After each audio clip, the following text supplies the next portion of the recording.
But big news coming out of Yankee land, and we saw it on full display tonight. Yankees had a close game until what happened?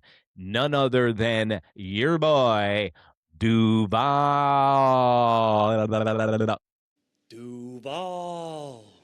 You cannot let Duval see anything past the sixth inning. He needs to be in mop-up duty. He needs to be in purgatory for the next month and a half until he proves he can come out there and throw strikes. And also, his body language drives me absolutely batshit crazy. What is he doing when he's supposed to back up the catcher tonight on the throw? He gives up. He acts lethargic. He acts like he doesn't want to be there. He gets disappointed really easily. Listen, I know it's frustrating when you're a shitty pitcher and you haven't pitched well in a long time. I don't want to see that body language bullshit from you on the mound, too. I don't want to see you be a shitty pitcher and then have shitty body language. Look at this shit. I can't stand it. The guy's attitude sucks. I've been saying it for a month on this show. And I don't mean to personally go after guys, but when you see the body language of this guy and then the performance, maybe the attitude matches the performance. So, that being said, now our boy, none other than Tim, King of the Hill, from AutoZone. Hey, Tim, your wife's on the phone. She wants to know why you're getting roughed up the last 2 weeks. Well, tell her she don't play baseball and make a hot plate for me, because I just packed out a new pack of Newports and got a 12-pack of Schlitz, because it's going to be a long one. And you know what? I can always fall back on AutoZone, because the cars don't call back, honey. Whee! First of all, we will not speak any ill will of Tim Hill on this show or Hedrick, okay? The reason that they're getting roughed up right now is not their fault. The reason that they're getting roughed up is because they're 6-inning and 7-inning and 8-inning guys, and Bednar and Duval, David, I shit the Bednar, and Duval have not shown up and been MIA all season long. So once that happens, it has reverberations throughout the rest of the bullpen. Other guys get used too much. Guys like Cruz, guys like Hedrick, guys like Tim Hill. Think about this, Yankee fans. How many times have you seen these guys come out of the bullpen this year? It's unbelievable how many times you see Tim Hill a week or Hedrick a week. That's because in the beginning of the season until relatively soon, Aaron Boone was taking the starters way too quick out of this game. He was getting into the bullpen with the 4-man rotation in April. Luis Heel came up. He was dog shit. Now Bednar's not doing anything. Duval's not doing anything. And now the rest of the bullpen is suffering.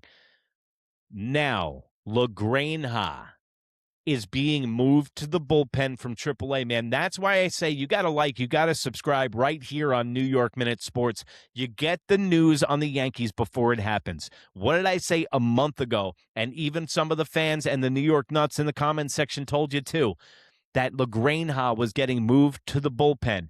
And he was moved to the bullpen today. Now, just like you build up a starting pitcher, you need to devolve a starting pitcher. You need to ramp them up to be a starting pitcher, to get length, to build their arm up. And now that they're closers, which he's going to be an 8th inning or a 9th inning guy, you need to have him be able to pitch 41 pitches at max velocity. You even might take a couple of pitches away. You get 3 pitches and you rock and roll. This is why it reminds me of the Joba Chamberlain days. For our younger viewers, I don't know if you remember Joba Chamberlain. The Joba Rules. Joba Chamberlain was a starting pitcher in our AAA. We needed bullpen help for the Yankees and the bullpen rush. They brought him up in June. He showed up on the scene like a rock star. At the time, it was gas. He was throwing a 98-mile-an-hour slider, and he could not be touched. Then the Yankees fiddle-fucked with him. They tried to make him a starter because what happened at that time with the Yankees, they didn't have enough starting pitching depth, and their bullpen was thin, which is a terrible mix, and they had great offensive production. So they were bouncing Joba Chamberlain back and forth between starter and bullpen, and that's when Joba Rules happened.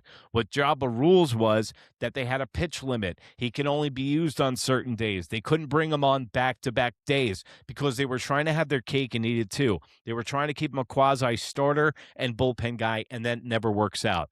What LaGranha needs to do, I think, is possibly just be a closer. I mean, look at Mason Miller's career. He still wants to be a starter because they want the money. They want the big contracts. Closers don't get as much money. Look at Diaz. He got $20 million a year.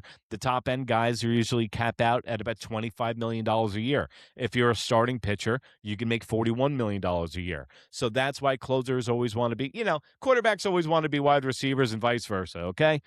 So, that being said, you got to be excited about LaGranha going into the bullpen. Hopefully this transition works. They can devolve him out of a starter. And another thing that makes this a possibility is that they were talking about it on the broadcast today, that Clark Schmidt is already back to rehabbing. He's not throwing or anything, but he is starting baseball activities, and that's a really good sign. Remember, Clark Schmidt was pitching very well before he went out on injury. And, he could be a bullpen guy. Let's think about this for a second. A little thought experiment. Clark Schmidt comes back from TJ maybe this year in August. Instead of ramping him up to a starter, which the Yankees are plentiful at right now, maybe you only bring him up to 45 pitches and you make him a middle relief guy. So instead, you can have another bullpen guy out of the people that you already have in-house. Like I told you, the trade deadline is going to be thin. But why don't you start a tradition of your own and become a New York nut? That's right. Become a New York nut for $1.99 a month. What can you get for $1.99 a month? You get twice the show for half the dough. You got the Monday baseball show, the Wednesday New York Nut show. I'm going to be doing live streams during Yankee games, play-by-play, and even live call-in interactive shows. So go over to New York Minute Sports Show, and it's just $1.99 a month.